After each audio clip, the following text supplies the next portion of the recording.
Hi there, welcome back to the Connected Classroom. My name is Rusty May. I'm a school counselor by trade and the creator of a social emotional literacy program called schooltoolstv.com. And this show is about teachers, for teachers, talking about what we're all looking forward to, what we're all concerned about, and what we're all trying to accomplish as we continue to lead the way in this effort to reopen our schools, get students back to some sort of normalcy, and at the same time realize that smartly and safely have to be the key. My guests today are Tammie Greweld, visiting from Montana, and Sheryl McAlearney, who is a teacher in Illinois, and they'll be sharing some of our thoughts with us as well. I want to remind everyone, as I'm going to share the screen really quickly and kind of remind everyone about what the show is about, and thinking about where we kind of where we come from at the from this show. And I'm going to share my screen. Don't be afraid to make mistakes. That's something that I tell the people all the time because I make them all the time. Share the screen. All right. But to give you a little feedback on the show and why it was designed and what we talk about here, so you can share it with others as well, is the idea that we really are about teachers, and realizing that that some of the challenges that you're facing going back. I know Sheryl's going to tell us that they're dealing with the staggered kind of coming in, coming out. They're going to have 2 days on, 2 days off, and then everybody online on Friday. Tammie's going to talk about going back first and foremost. Everybody's going to go back together. And we have been hearing from major institutions, including the White House, talking about how important it is for students to get back involved in education. And we understand those concerns, and we understand how important it is for all of us to get back to a sense of normalcy. And these are really, really important flashpoints.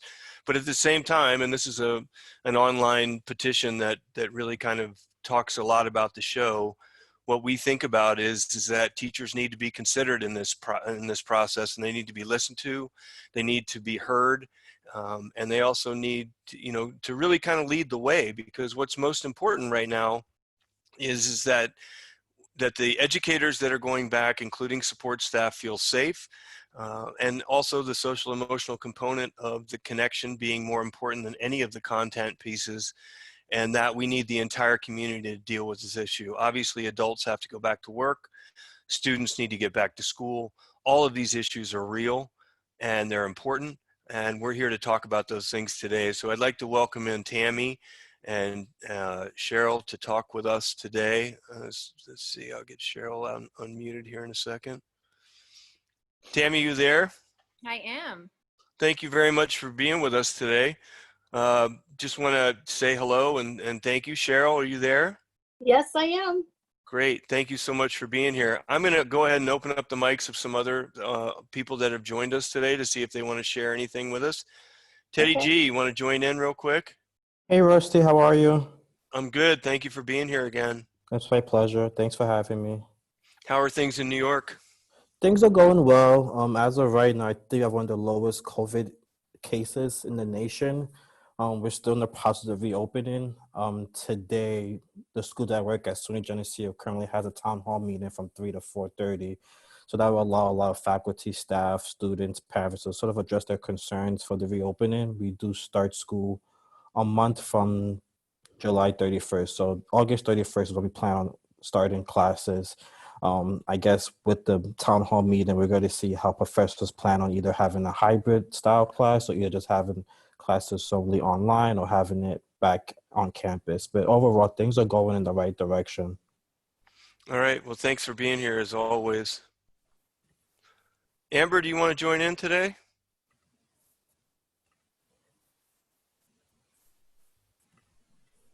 How about is it Naini? Naini, do you want to say hello? Sure. It rhymes with rainy. Oh, Naini. Yes. Okay. What would you like to know? Are you an educator? Where are you from? Tell us a little about yourself. Okay, I'm from Whitby, Canada.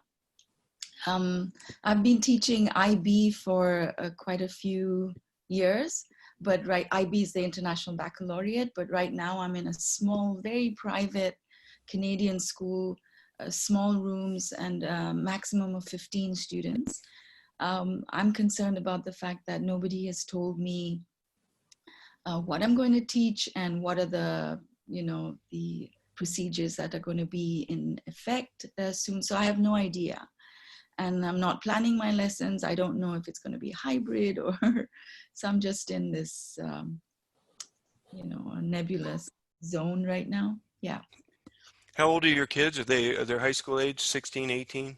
They are middle school kids. So 13, 11 to 13. Okay. Yeah. Do you have any sense of when they might tell you what the plan is? Probably very close to when school opens, because they're also chatting with the parents and asking them about what they feel. Do they want to send their kids to school or not?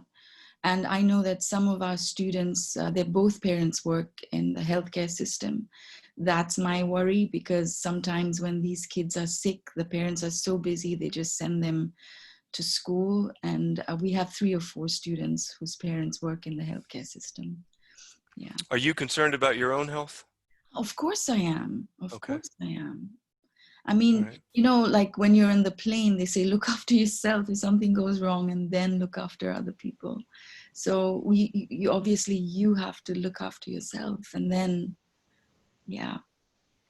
Yeah, I mean, that was kind of the mantra of the show when we started back in March, was you have to, put on your own seatbelt first, or, you put on your own oxygen first, the exact same analogy. And so that's a big part of it. So I hear what you're saying, and I really appreciate you being here with us today. You're welcome. Thank you for having me. Roseanne, are you there? Do you want to say hello?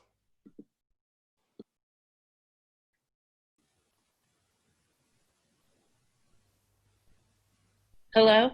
Roseanne, are you there? Hello? Hi, how are you? Hi, I'm from Albuquerque, New Mexico, Okay. teaching public school.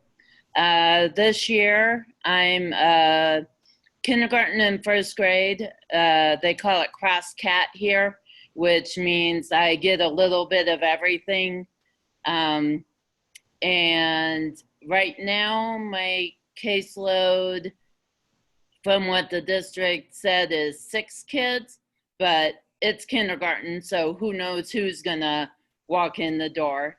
On Monday, we start our week of professional development, and then on the 13th, we start online, and we're gonna be online until at least after Labor Day, and then we could possibly go to a hybrid model after that. It just depends on, what the governor says, and then what the district decides after that. Okay. And so, So what are your, me being special go ahead. ed and younger kids, I should be one of the first group of people to have kids actually come back. All right. And what are your concerns? What are your thoughts about that, going back face to face? I want to go back face to face as soon Good. as possible. Okay. All right. Thanks for being here. Thank you. Demetria, are you there, Miss Johnson? I don't know if I pronounced your first name right. Are you there? Yes, I'm here. Hi, how are you? I'm fine. How are you? Good. Where are you visiting us from? I'm visiting from Clayton County, Georgia. I am a Okay. library assistant, youth service assistant. All right. And so why did you choose to be with us today? What are you looking for? Well, I'm just looking for helpful tips if parents should ask any questions about, the education for their young children. I just saw the topic and I just thought it would be interesting. Great. Well, thank you so much for being with us today. Thank you. How about Katie? Katie, you there? Katie, can you hear me? I'm in trouble. Here we go. Yeah, thanks for having me. I'm Yeah. a school psychologist in Well, Michigan. A little bit, really close to the airport in Detroit. okay. And I'm really concerned about the teachers, and I saw the topic, and I wanted to get an idea maybe of how I might be able to provide some support, even if it's giving like 20 minutes to take your mask off, or you know, anything I can do. So I'm just here to listen and learn. Fantastic. Thank you so much for being with us. I really appreciate it. Yeah. Eleanor, do you want to say hello? Good morning. How are you? I'm doing well. I'm in Salisbury, Maryland, on the eastern shore of Maryland between the Chesapeake Bay and the Atlantic Ocean. Yes, ma'am. And I am a retired public school teacher, and I am working for Salisbury University, working with teacher interns as they do what we would have called our student teaching. You've been with us And before. I remember you joined us a couple weeks ago. yes, I did. And I'm concerned how I will be helpful to them in this environment because it's as new to me as it is to them. And I know they're concerned. One of the young women said to me, will I even have a classroom? Right. Yeah. I didn't quite know how to answer her. Well, we got some expert teachers here today. They're going to talk about that with us. So thanks for being with us, Eleanor. You're welcome. Thank you. Professora Noack, are you with us? Hey. Good morning. Hi, how are you? Hi, fine, thanks. I'm in Massachusetts, Woburn, Massachusetts. I'm a Spanish teacher, that's why profesora. Okay. I'm Sandra. And yeah, I feel like whatever happens is like the time for us, the teachers, to try to collect, you know, as many tools as possible to help our students. And I like the title of connected, no, to feel that connection, even if we have to go, online, but that they can feel that the teachers, we are with them, no, with the students, and at the same time, behind the students, the parents. So really a community. So Yes, why? that's what we need right now. Yeah, Thank you so much for being with us. thank you. Let's see, we have M. Beckham. You want to say hello? Yes, I work at the Vigo County Public Library in Terre Haute, Indiana. I'm just looking for ideas that where we can still serve our community in this situation. Great. Are you guys going back face to face? Do you know yet? We are currently kind of open in a limited capacity. You can come in and use the computers, which is where I work, and you can come in and check out books, but we try to keep people from staying too long and exposing themselves and others to danger. Okay. Well, thank you for being with us. Thank you. Gigi Johnson, are you there? Hello. Hi. You. Yes. Just listening in. My first time listening here, and just wanted to see what everybody else's voices are saying about what's going on. Okay, where are you located? Milwaukee, Wisconsin. Okay, great. Are you an educator? I work at a community college here, and I am an educator. I taught third grade and high school. But Great. now I work online in the distance learning department at the college. All right. Thanks for being with us. So everybody that's out there, please raise your hand anytime you need to join the conversation. Please just put a hand up and we'll talk about it. Sheryl and Tammie, I kind of want to start this thing with an article that I read recently about the idea of looping.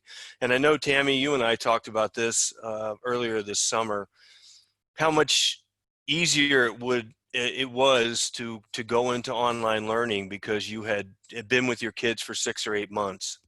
And the concept of looping was, why not just take a step back and let everybody go back to their same teacher? Let them relearn the material that they had already learned. Let them go back, let them start over, make it a little easier on the teacher and the students. And I'd love to get your feedback on that because I found that interesting. Tammie? Hi. Okay, so my feedback would, I'm a 5th grade teacher. So when they leave me, they go to a different school, they go to middle school. So I think socially that probably wouldn't be very wise for them to have to go back to elementary school. But I could definitely see it in the younger grades. I would agree with that. I definitely will have to start probably towards the end of 4th grade with my new class. So for sure, I'm going to have to pick up where they left off. Luckily, we were in the last of this. I cannot imagine doing online right now. I feel for those that have to start that way. I don't even know how I'd wrap my head around that. It would definitely be easier if you were going online to have the same teacher because the expectations and relationships would be there. I would definitely love that. But since we're going back face to face, I'm not too terribly worried because I know a lot of my 4th graders coming up. So I guess that's my thought. Sheryl, what do you think about that idea of trying to and obviously there'd be log jams at kindergarten, log jams at 5th grade, log jams at 8th grade. But what do you Yeah. think about that concept? I personally like that idea. I kind of wish we had thought about it. One thing I did see that I wish that our school had thought about was even letting the kids that were in my class last year, letting me say hello, goodbye, and maybe walking them to their 5th grade class. Well, that's not going to happen, but I just thought, that would have been a nice, sweet little bit of closure, and we're not even getting that. So yeah, I would like to start with the group who knows my expectations, and we already had a class family and that kind of thing. That would have been a lot easier because I'm really nervous about how to build a community. And then if we do get to the point where, because we're doing every other day, what happens when I put them all together? Will the two groups mesh? How do I get them to mesh between?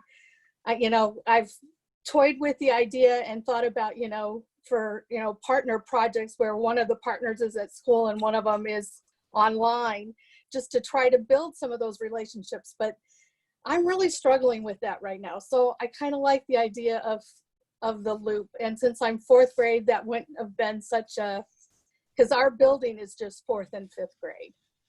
So that's kind of an interesting concept in itself.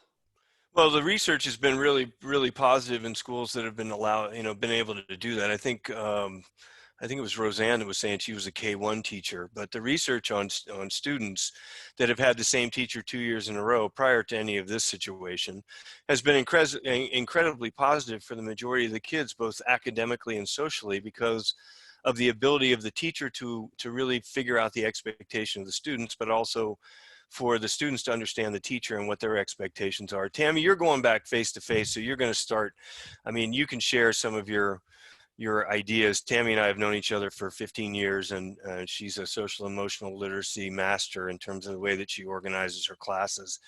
But, I know Teddy G's in college. I know Miss Johnson, I think, was in college as well. But all the stuff that you talk about, but some of the things that you're going to incorporate from the very beginning. So let's assume you're going back face to face, and then all of a sudden we have a spike in this. What are your concerns, Tammie, going in?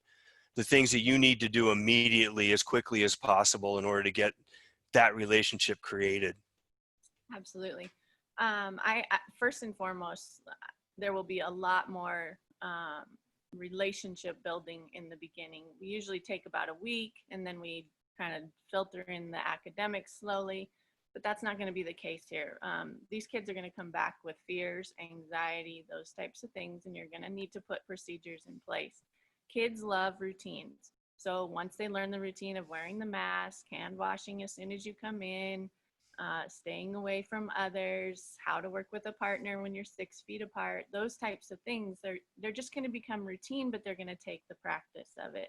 So I'm going to develop that as soon as possible.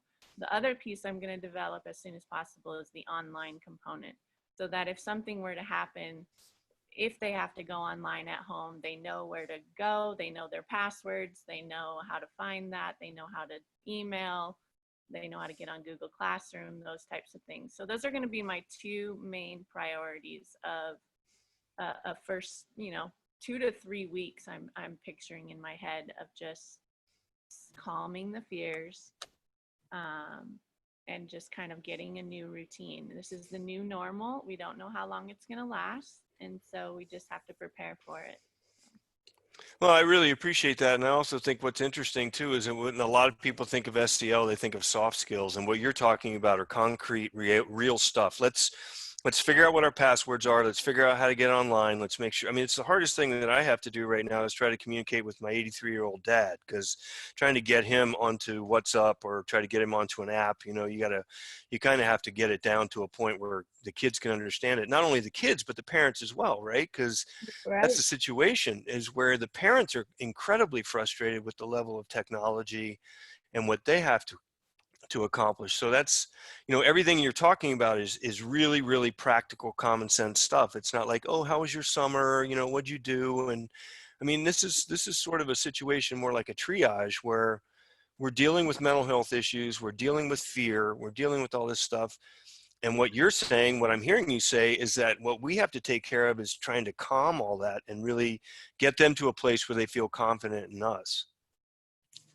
Absolutely. And I think too, like my perspective is going to be, you guys are part of history. So there is a positive to this.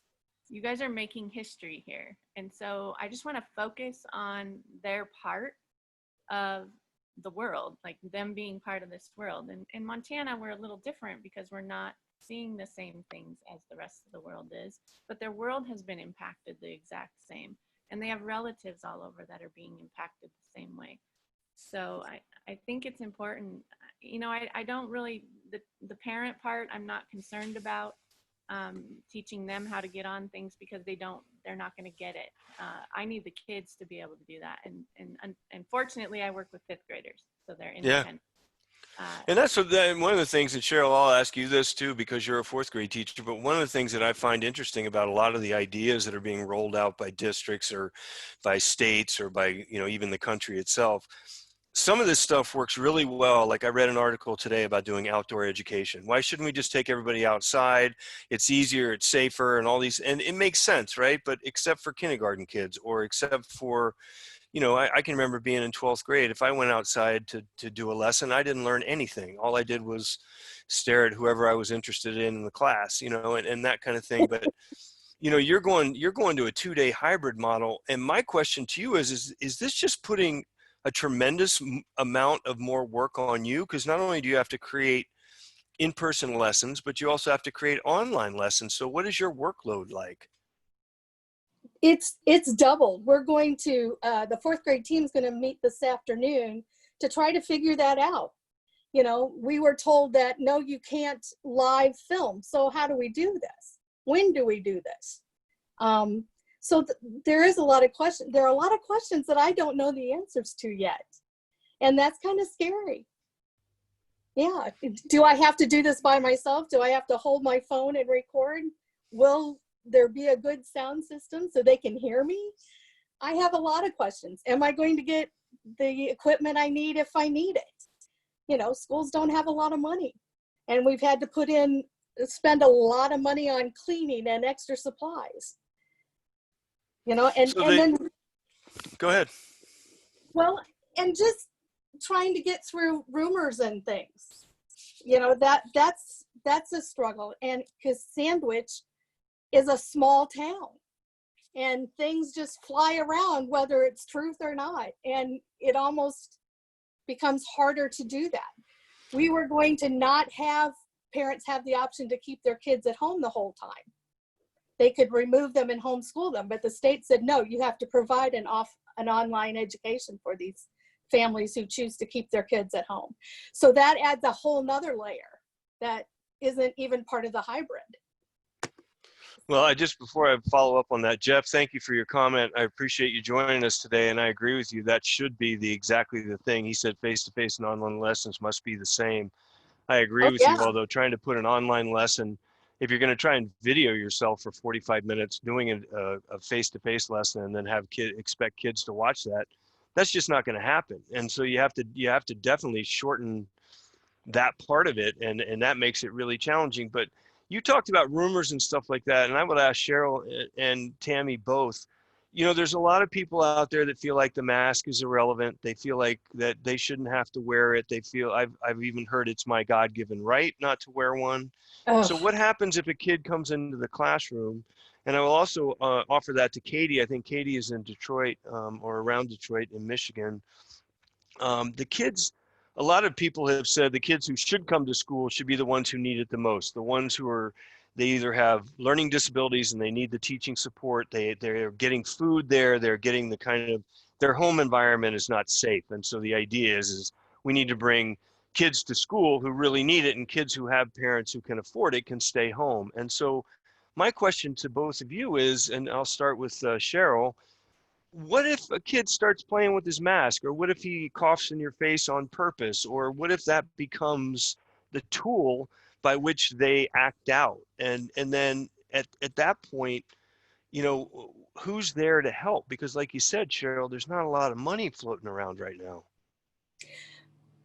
that's just it. And we have decided, you know, we are wearing masks.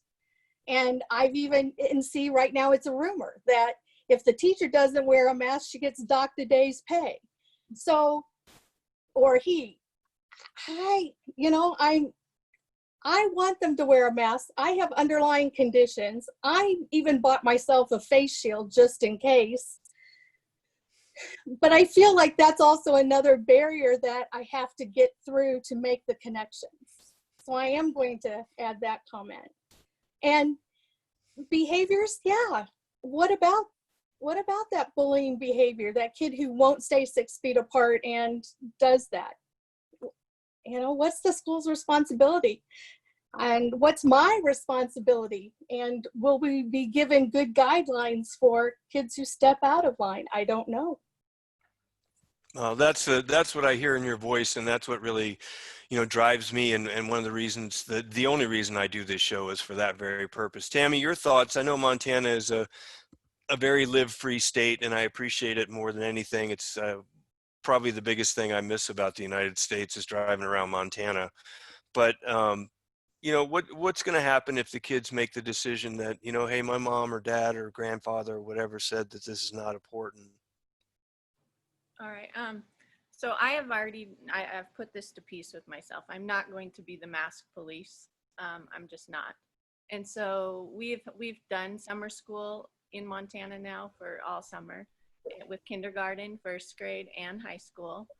And they've kept them on. They've played with them. They're going to. My son was in the hospital and he had to wear a mask, and I turned and looked at him and it was on his head, and he's a freshman in high school. So, I mean, it's going to happen. And it's just, that's what I'm saying. It's just the teaching of it. You're going to have to expect, and literally I'm walking through the door because we do have the option to go online. So it's a dual platform in Montana. You can go to school or you can go online, and you have to sign a 1-year commitment. You're not going to go bounce in between. So if you're coming back, you're coming back. If you're going online, you're going online. And I've chosen to go back, and knowing that, literally I visualize on the front of my school, enter at your own risk. And that's a choice I've made. And that's a choice I've made for my own 2 children, for them to enter their school. I know, I guarantee that they're not going to do it all the time. They're not. Even as adults, I can't keep my mask on. I have to pull it down and breathe every once in a while, and it gets too much and things like that. And then you have lunch and you're all taking it off and you're all breathing the same air. And then you have PE and the mask is off. And then you have football and basketball and things like that. You're going to have to get in the mindset of, if you choose to go face to face, which I've done, then you enter at your own risk. Because it's But you're talking about a choice that Montana gave you. Sheryl, it doesn't sound like you had that choice. No, I don't have that choice. Right. So you're somebody with pre-existing conditions who's being told that you have to go back. And one of the things that broke my heart that I read this morning was about a teacher who decided to resign as of yesterday, based on the fact that the parents who were telling me that I was the God's gift to education in March and April of last year are now telling me that I am an evil, terrible person because I have chosen not to go back to school. But she's somebody who has pre-existing conditions. She has 2 young children who both have asthma, and she's decided not to go back, but she had to retire because she didn't have a choice. So Yeah. I'm not sure where that part of it, I appreciate what Montana said and gave you an option in that regard. But in a lot of other states, they're basically saying it's your job to come back. Well, in Illinois or in my district, they asked the parents what they wanted. The parents voted for the hybrid, didn't really ask the teachers what they wanted until the parents had come in and they had sort of set up the 3 plans, but there was never an option for me to do anything but teach my class. Yeah, and I think that's one of my concerns about this, going in terms of that. And there is no answer. As I said, the mental health issues, the long-term mental health issues affecting the kids and those kinds of things, and the idea of transmission with younger kids being less challenging than with older kids and all those kinds of things. But these are things that I think teachers are really thinking about. And I wonder, Sheryl, with you in terms of what you're dealing with right now, how are you trying to take care of yourself, thinking about what Naney, was it Naney? I think it was Naney said earlier about you have to buckle your own seatbelt first. What are you doing to take care of yourself in this situation? Well, I'm limiting my outside contacts with other people. Right now I'm only going to school. I did go to the grocery store the other night, but other than that, I am really kind of keeping it to a minimum because that's how I'm taking care of me right now. How about you, Tammie? What are some things that you're doing to take care of yourself? I mean, I know that you're doing this. You're a dedicated teacher. I've known that from the very beginning, and I don't think that you're in the target range by any stretch, but I would say that there must be some personal concerns. What are you doing to take care of yourself?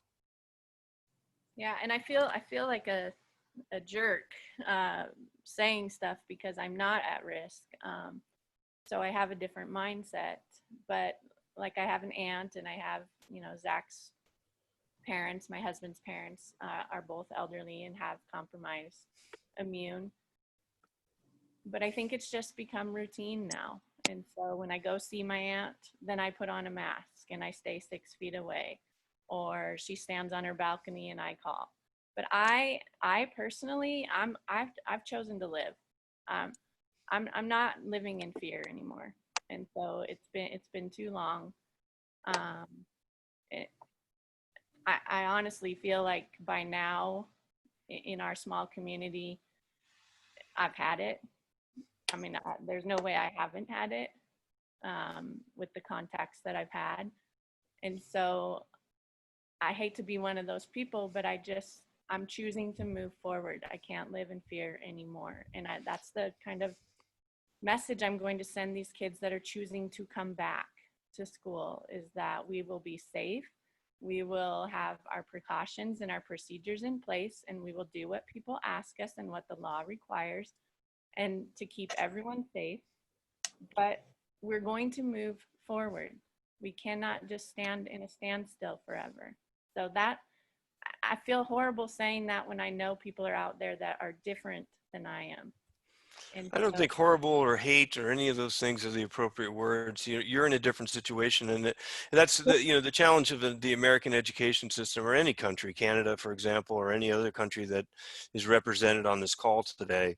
The problem is that when you're dealing with a wide variety, say, for example, you're in Chicago, you're in Los Angeles, you have significant issues, you have significant children who are, and think I was reading something the other day that was talking about the idea of parents who are going out and creating micro schools.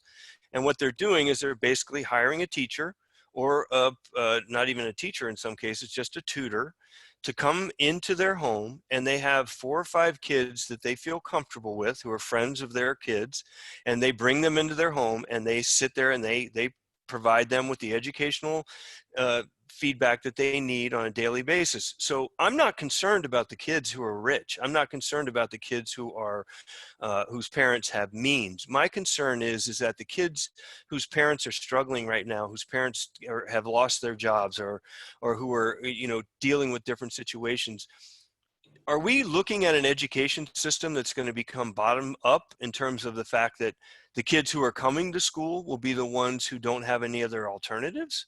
Like, that's my concern. And it's not about you being good, bad. And I appreciate your thought about wanting to move forward. And I agree with it 100%. But what do you think about that idea that if the kids have means that they're going to, like, I know that I work with the Montana Small Schools Association, and there's a ton of small schools. There's about 100 small schools around Montana.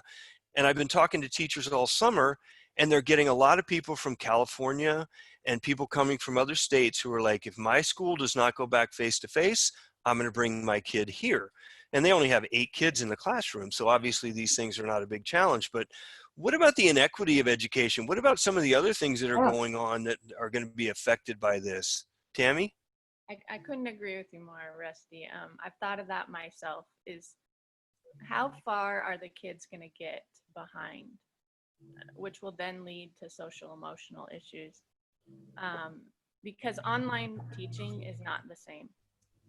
As well as my class did, and they rocked. And I'll say I work in a low poverty school with, you know, low parents and things like that. So I understand what you're saying. And even though I'm in Montana and I'm not in LA, I would venture to say it's the same. Lots of drug, meth, those types of things. And my students did very well. However, they didn't learn. They did not learn like they would have learned in a classroom. And so at what point do you say that the risk is more danger of their educational future and their social emotional health? You know, and I will say, watching kids, my own 2 kids, social emotional health deteriorate was probably one of the hardest things I ever had to watch. I agree. I would much rather have a child that struggles academically than struggles social emotionally when they're very healthy and they drop and bottom out. That was extremely difficult for me to understand. And then being a teacher and watching my kids online, seeing them disconnect. And you and I talked about this before, is when my class was on Zoom, and this was a really chatty class, they would not talk to each other. They wouldn't talk at all. They didn't know how to connect on a social level. Their entire social media being is typing, not seeing. And so it was weird. At the end of the year, I had a barbecue, and they all came out when the governor lifted us to phase 2, and they all stood 6 feet apart. Nobody talked to each other. They had no idea how to connect, and even their best friends, they did not connect. I finally sat them in a circle, and we passed around their yearbooks and started signing them, and they started finally to talk to each other. And by the end of the night, they were kind of back to normal. But I really do fear, Rusty, academically, but more socially, how the hybrid, somebody said earlier about not getting groups to connect. I see that. I already saw that in the 3 months I taught online. Well, yeah, and I don't mean to be funny here, but you know, I can remember any junior high school dance that I ever went to. It was pretty difficult to get anyone to talk to each other. So that's part of it. But I agree with you. My 4 and 5-year-old, you know, it was really, really challenging. And now it's harder to get them to interact with kids. Like if we're at the beach or something and we see someone from their class and they say hello, my kids aren't reacting the same way they used to. Like they'd be really quick to open up and go say hi.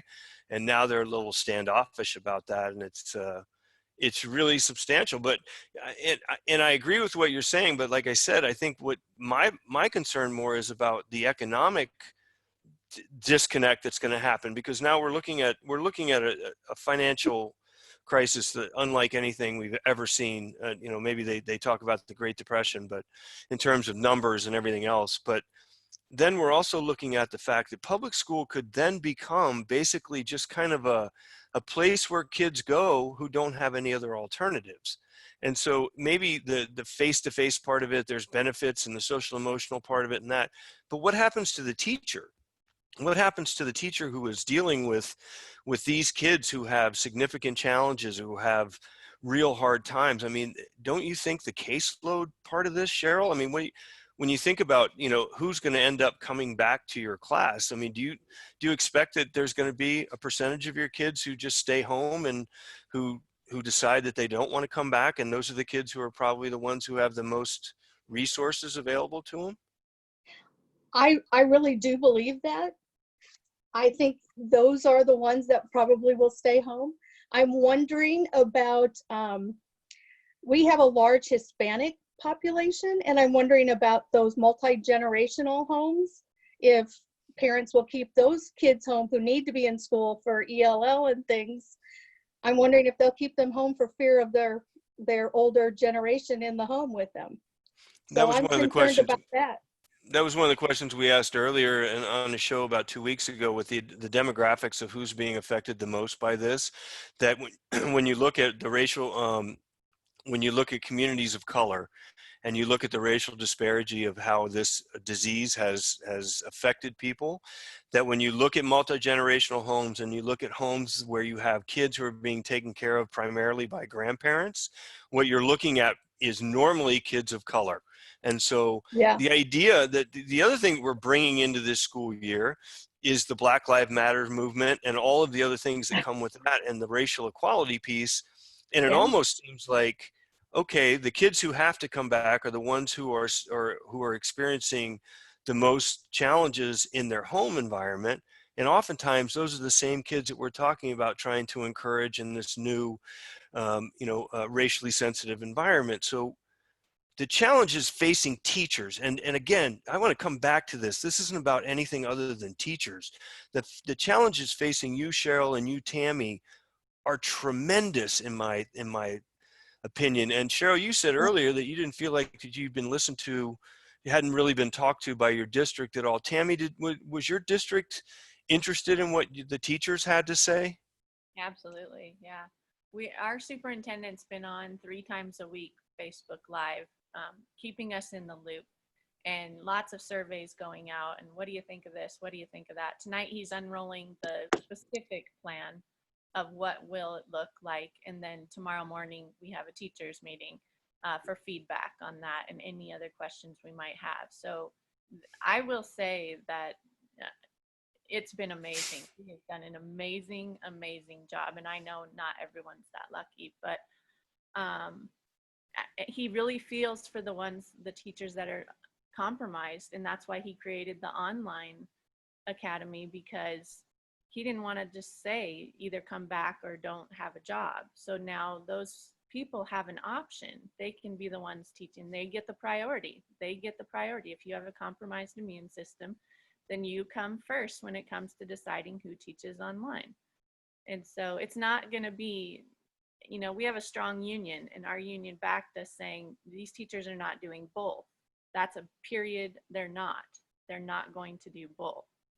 And so we were lucky in that route in Montana.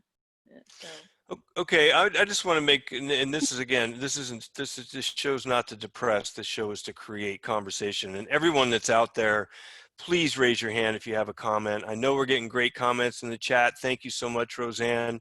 I've heard so many people have quit their jobs, and this is the point that I want to make right now. 18% of United States educators, and I think Canada is probably similar.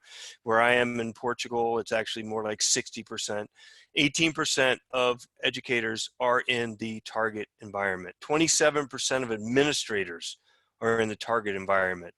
In 2008, when the economy crashed and we had the real estate issues that we had in the United States that went worldwide, we didn't see the full effect of that until 2011. 2011 is when it really hit rock bottom, and we really started to see it. Do you think teachers are going to start quitting? Do you think, and I know I'm a California educator by trade originally. We simply can't get people. So if anyone gets sick, or if anyone decides to quit or anything like that, do you see teachers and administrators just throwing up their hands and just quitting, Sheryl? I hope not, but I was seeing that happening with all the testing before COVID. So I really would not like to see that, because I really do think education is a wonderful profession, but it wouldn't surprise me if it happened. Tammie? I do. And honestly, if I would have been forced to go online again, that would have been a hard decision for me. That's not what I'm born to do. So I think the profession has changed. I don't know if it's temporary or if it's forever, but I think people are going to be faced with hard choices as far as what their social emotional health can handle. I've never worked harder as a teacher than I did in those 3 months. And being a parent and a teacher at the same time, it's more than a lot of us can handle.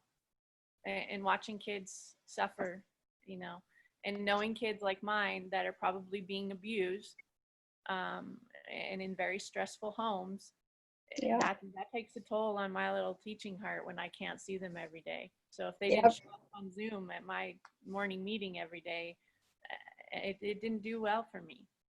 And I didn't have patience for my own kids when they needed help on their homework. And by 5 o'clock, I was done. And then I had to start with my son. And so I absolutely think teachers are going to have to make a hard choice. And they're going to have to be committed to that choice, because I don't see it changing anytime in the future, real soon.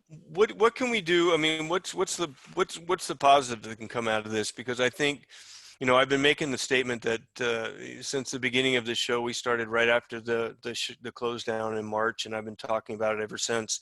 The idea that the education system that we currently have in the United States was created around the Industrial Revolution. It was created around the idea of educating kids to get in line and to be a part of the economic reality that was the manufacturing component of the Industrial Revolution.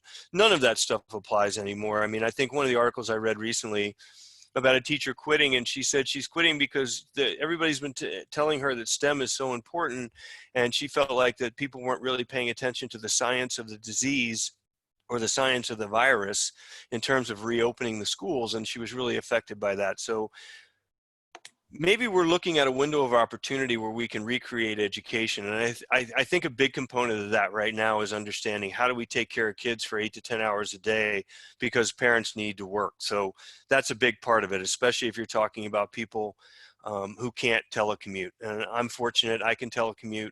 There's a number of people who can do that sort of thing, and you can take care of your kids. And although that's a challenge, like Tammie was saying, in and of itself. What are some of the positives that could come out of this? Sheryl? That would be so amazing to, yes, be able to say. One thing that I think helped our district was the CARE Act, because we're able to be one-to-one with a computer, where the kids maybe had an hour a week that they could be online. Now they can sit down and have their own, and they're going to be assigned to their own Chromebook next week. So in that respect, we've jumped a huge step forward so that they can learn the technology that they will need as they get older, because they live in it. They're, you know, they're natives, where I feel a little bit like a dinosaur. So we made that huge step, and that's a positive in my book. I also think that I'm kind of excited about the smaller number of kids at a time, just to connect with that bunch. And I think that will be exciting. I am concerned about putting them all together, but I'll keep working on that. So I think there's some really good positive things that can really happen. We're also switching to standards-based grading, which I think is going to be much more empowering, because not everything's going to have to be graded, that the kids can be more responsible for goal setting and things like that. And I feel like that opens the door to more of the social emotional learning components that we've had to put on the, honestly, sometimes on the back burner. I've been very thankful for your minutes in the morning, and we just kind of stop and talk about All right, that was a great idea. What can you do about whatever the topic of the day is? And so I think some of those discussions have led to some class discussions that were phenomenal. And just so many things I think we can really move forward. And so that part makes me excited that kids can maybe drive their own education a little bit more. Okay, here's something you need to learn. How are you going to learn that? Can you negotiate a book talk with me? A choice that makes sense to learn that topic? I think there's some really good things that could happen. Awesome. Thank you. Tammie? I think the world is now involved in education, and Yeah. so I think that's a positive. I think we need worldwide internet. I think I've thought that for a long time. It shouldn't be, depending on your status. That should just be kind of a given, like heat and those things in our day and age. And I hope that they pursue that. I know there's a lot of, like our governor is pushing for that type of thing, so that if it happens again, then everybody's ready and has the same playing field. Because that was difficult in the beginning. I think as far as education, I think we have parents on our side, even though they're mad right now because they're frustrated. But I think we have them more on our side. And to be funny, I don't think I'll have to do a teacher-parent conference for at least 5 years, because I'm not going to say anything they don't know. But I think the value of the teacher came back. I feel like they got a dose of what that life is like. And also, I won't be assigning homework, to be honest. And I used to be a big pusher of learning time management at home and those types of things, preparing. You know what? When you're done with the day, there is something to be said about being a parent done at the end of the day. And so I think we need to value that family time more. I think that's what came out of it for me as a positive, is to keep in mind that, not everybody's workday is mine. So I worked from 5 a.m. till 11 at night to accommodate parents that had different, because we have a lot of shift work in our community. And so I had to be available, and not that I had to, but I wanted to be available to that. And so I have to remember that not everybody's home to do homework and those types. So it kind of opened my eyes as to see their perspective of that. And I'd heard that, but not really lived it. So I think too, something that's come out positive is people are more kind. And I know the world isn't very good right now, but what I've seen is people are more kind. They're more patient. They're more, they don't like what they have to do, but they understand it for the most part. And of course, there's those that don't, and they stand out the most. But for the majority, I've seen so many good people through this whole chaos of this. So that's been reassuring for my soul as a teacher. Well, the ones that stand out the most, it still reminds me of an elementary school classroom, right? It's that kid who needs the attention. It's still, they could be 50 or 60 years old, and they're still the ones who need the most attention, and they're still doing it. So I can't thank you guys enough. I mean, I really appreciate it. I hope you guys will come on. I can't say guys, that's wrong, right? I say you all can come on to a future show. Now I'm showing my age or whatever, but I hope you'll come on again and talk to us. If anyone that's online right now have a question, would like to raise, I'll be happy to open your mic. We'd love to hear from you. As Sheryl, I'd like you and Tammie to kind of think about your final thoughts before we go on. Katie, thank you for that. Thank you for being here. I really appreciate it. Good luck in Detroit. I know as a school psych, you must be really concerned about the students as well as the teachers, and that's amazing. So good luck. I know it's a difficult situation that you're in. Anyone else? Thank you, Nani. I really appreciate it as well. Thanks for visiting.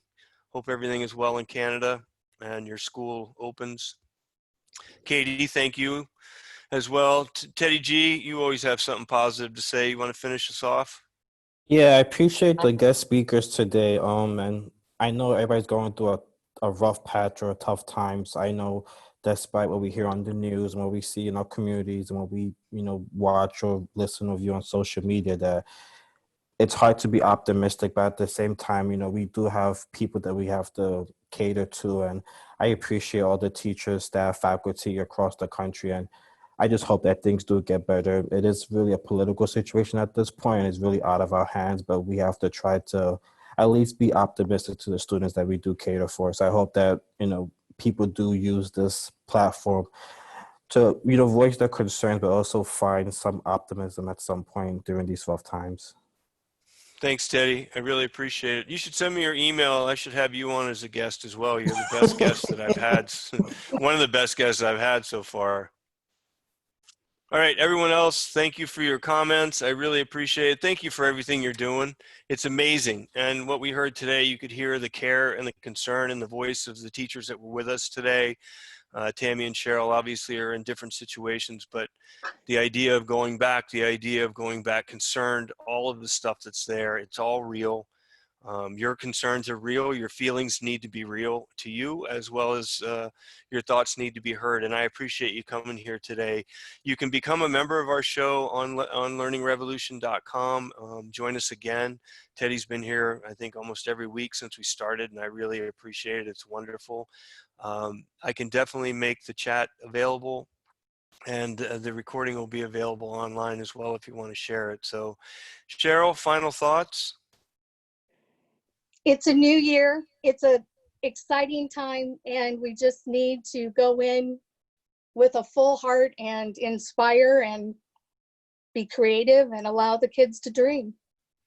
Awesome. Tammie?